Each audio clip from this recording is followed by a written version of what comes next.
Here with second-year Northwestern State women's basketball coach Jordan Dupuy, the Lady Demons. A nice 6-day break. Coach, how did you spend your Thanksgiving break? Well, we were able to make a little meal on Thursday. We had one player that was still here that didn't have a chance to go somewhere, so we brought Janae over, and she got to experience a little bit of the Dupuy cuisine. We also put up the Christmas tree that day and had a good time.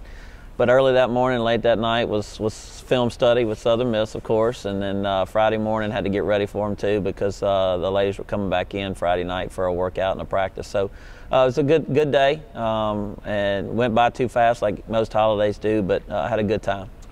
I know normally you want to keep the focus on the players.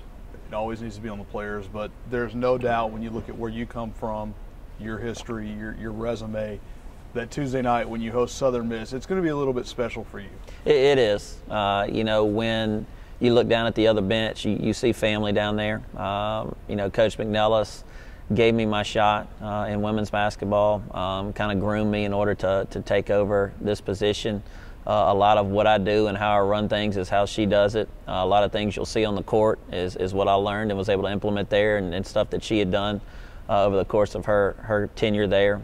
So it's definitely going to be a special night. You look down at the roster, and a lot of those girls that are there I had a lot to do with, especially those Florida girls. So there's going to be some emotion involved, but the thing is, when you have that scenario, she's going to want to beat me more than anybody else, and I'm going to want to beat her more than anybody else, and it's going to be fun. And no matter what the outcome, we're going to hug and love each other, and it's going to still be family at the end of the night. But it's going to be a very special night. You just hit on emotions, and sometimes, you know, you see kids that get a good chance to go play a game near home or have teams they grew up rooting for or playing against come in and play here. And I know you try to make sure they stay on an even keel. How do you stay on an even keel Tuesday night? Well, just approaching it like any other game. I've already kind of had the internal conversation with myself about, you know, not making it bigger than what it is. You know, we want to win every single game that we play. We're not changing the way we prepare. I'm not changing the way I coach or anything like that. And I think that approach from my standpoint is going to make sure that our team stays poised and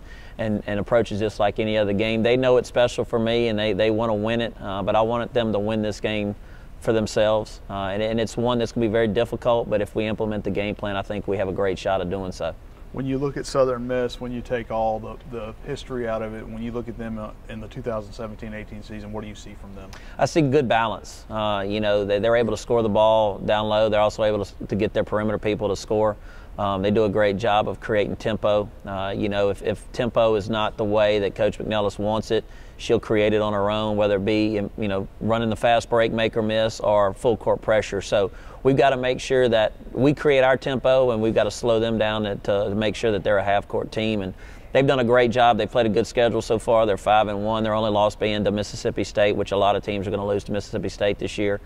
So they're going to be very well prepared, and it's going to be a fun game and hopefully a fun atmosphere tomorrow night in Prather. Well, you look ahead, you've got another kind of a mini break. You won't play again until Sunday, which is on the road at ULM, your third road game of the year. And we talked about it, and I think I didn't get a chance to make the Oklahoma State trip. But again, this team seems to have a different mentality when you go on the road as opposed to last year. They do, and we've emphasized that in April. I think a lot of the downfalls that we had last year on the road came when things weren't going our way, and we kind of just broke down. And we can't have that kind of team this year. We have to understand that you have to have the mentality when you walk onto somebody else's court that you're down 15 points. And so, you know, the mistakes that you can get away with at home, you can't really get away with on the road, and I think they understand that. The thing that helps with that, too, is our team chemistry is a lot better than what it was last year. Our girls enjoy each other, both on and off the court. I think there's a bond there, and I think when you have that, you're able to bring that onto the court with you, and you're able to overcome a lot of obstacles. So, you know, Sunday at ULM is going to be tough for us. It's a good game that we need to play every single year, and then having that break in between Southern Miss and ULM to get prepared for it is going to help us. You mentioned that, and you've had good success your first year plus here against Louisiana schools. Certainly within this building as we sit and pray, they're on the road, as we talked about, it's a little bit different. But how important to you are these in-state rivalry games? I think you have to play them. I think it's good from the standpoint of just getting basketball out there in our state. It's good from a recruiting standpoint, and two, from a logistical and financial standpoint, it's something that needs to be done as well. It just makes sense for us to try and play these teams. You know, and Louisiana Monroe is going to be great competition for us every single year, and you're only 2 hours away, and it's something that we've already kind of negotiated and talked about, that it is something that we need to maintain. So to me, it's great. I don't think it hurts you in recruiting if you happen to get beat. I think it's just one of those things where any chance that you have to get our program out, especially in the state of Louisiana, you've got to get it done, and it's something that we're going to continue to do. All right, thanks, Coach. Thank you.